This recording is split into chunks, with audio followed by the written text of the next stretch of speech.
Well, cheers and howdy do, buckaroos. I try to make an adjustment here. Anyways, how the heck are you? I am Tom, the Whiskey Whisperer, and I've been dying to try it all. I did a Manhattan with this whiskey earlier, so now I waited a while to do a old fashioned with it as well.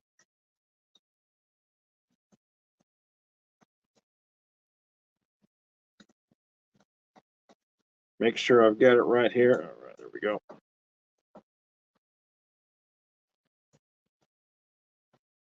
There we go. Looks like we're in business. Anyways, all right, here we go. How the heck are you? I am Tom the Whiskey Whisperer, as I said. Let me grab my drink. Where did I leave my drink? There it is. So you may notice something missing from this cocktail. That is ice. Although a Manhattan is typically served straight up, but some bars will offer it or lounges will offer it with ice. The old fashioned is kind of the opposite, typically served with ice, but it can be offered straight up. I just prefer a straight up cocktail, especially as we go into these winter months. I want to drink like this cold, but I don't need residual ice in there melting, watering down my drink. So, yeah, I am a little bit different that way. That's why I typically prefer a Manhattan, but I like an old fashioned every once in a while.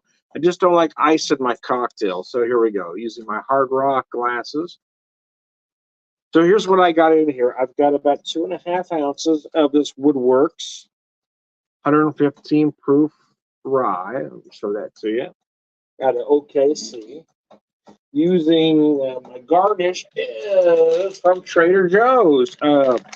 Sweetened dried orange wheel. Yeah, perfect. These are perfect for orange slices. Says but it's an orange wheel. Perfect for this particular cocktail. And I've got about an ounce of homemade orange vanilla syrup. So there you go. And sláinte. So these oranges are sweetened. So as the sugar will melt and sweeten your drink even more. So keep that in mind when you're deciding how much simple syrup to add.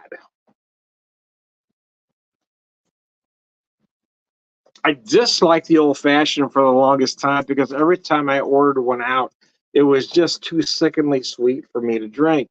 Until 2020 hit, and everybody became a bartender. So I learned every time I find something I don't like, I have to find a way to make myself like it.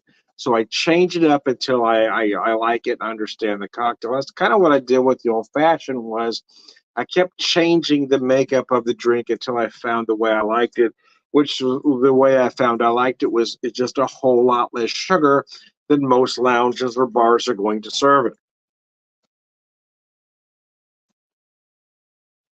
That and the fact that I prefer it straight up than with a great big ice cube in the glass or any ice in the glass for that matter.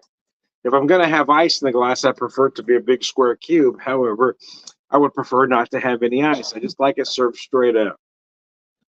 Some places will serve it that way if you ask, but some will not.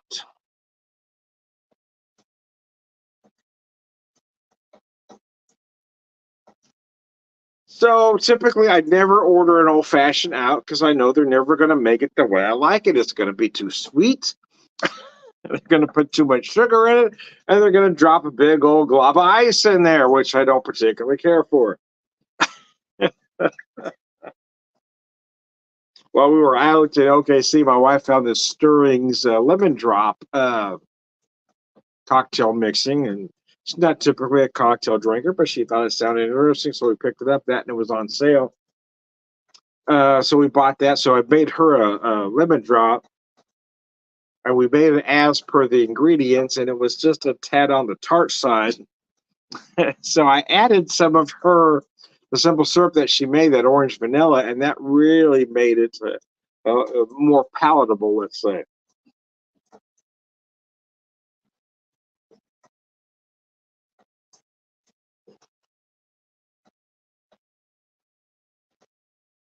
But I don't have any candied lemon, right? If I had some candied lemon zest or candied lemon wheel like the orange, it'd be the perfect garnish in the drink. And as the sugar from that garnish dissolved, it probably would have made the drink perfect.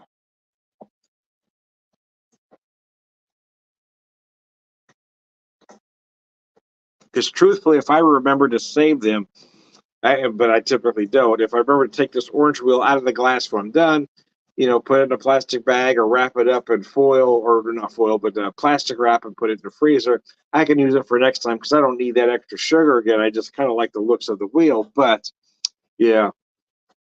Gee Bear, how are you, sir? It's been a minute. I hadn't heard from you in a while. I hope you're doing okay in your neck of the woods. Still in Canada, I presume.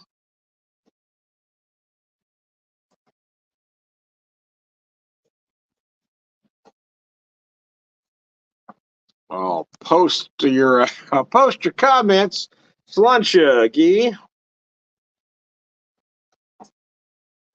Oh, mercy. Yeah, this is nice. This works out nice.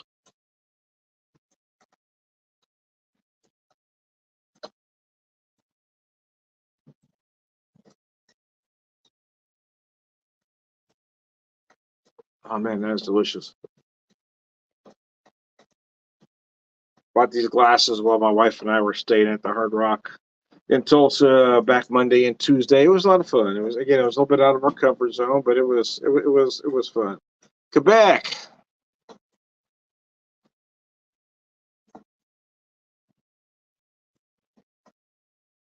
That's what I thought, but I couldn't remember. I was there once, but it was 100 years ago. Well, not quite. It just feels like that was a very long time ago. That was a different person back then. I was in my early 20s.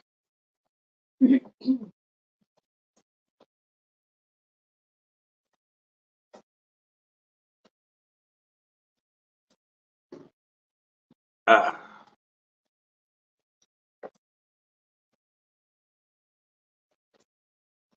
but since my wife is in the room, I cannot really tell the stories. it was a different time. That's all I'm going to say.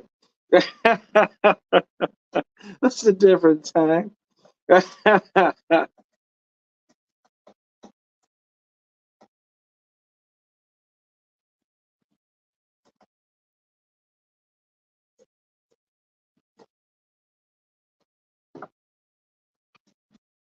1990. It's 90. I think it was 90 when I was there. Yeah. A very, very long time ago.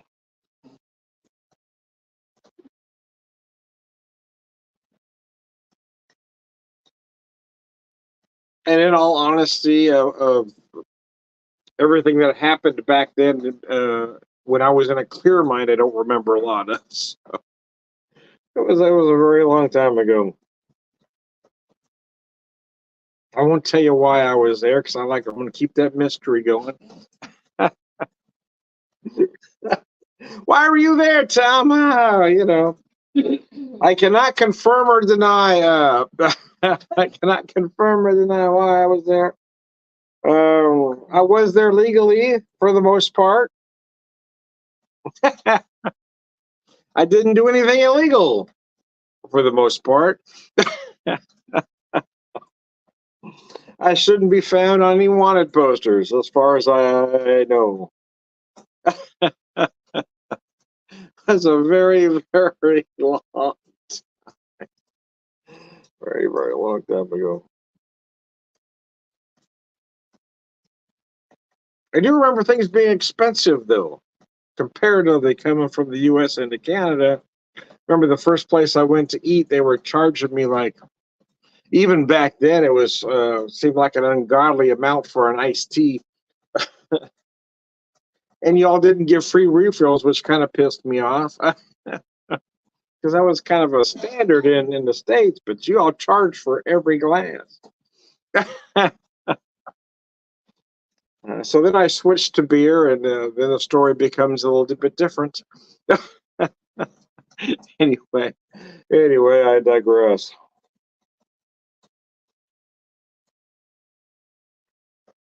Became an Irish alcoholic and switched to beer.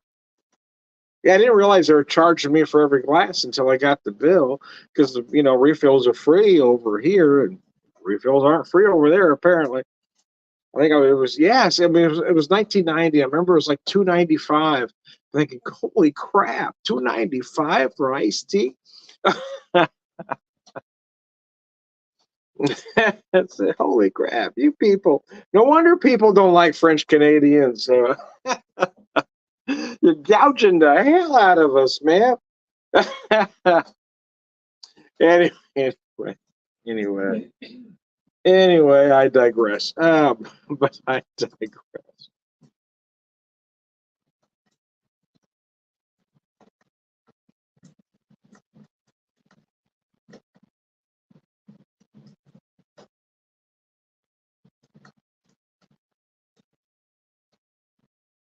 Oh, mercy. Remember alcohol being very expensive over there, comparatively, at that particular time. I was working in a cash business at the time, so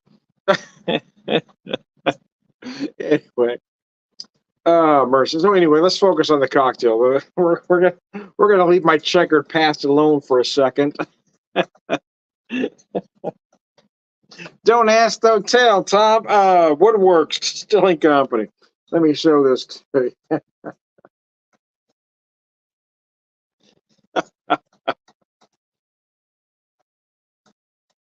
Oh,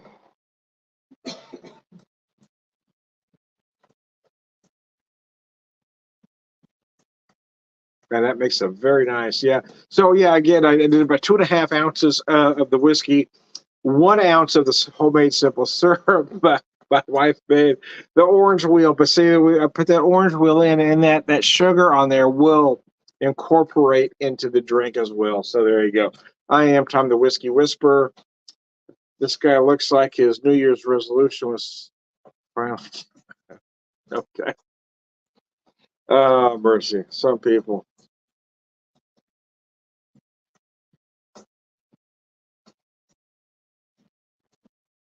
drink always Bud. No, I'm not drinking Bud, man. I mean, I live in Missouri. St. Louis is the home of Budweiser. I ain't drinking that shit, man. Anyway, I am Tom the Whiskey Whisperer, Whiskey Evangelist, prolific whiskey drinker, purveyor of wisdom, and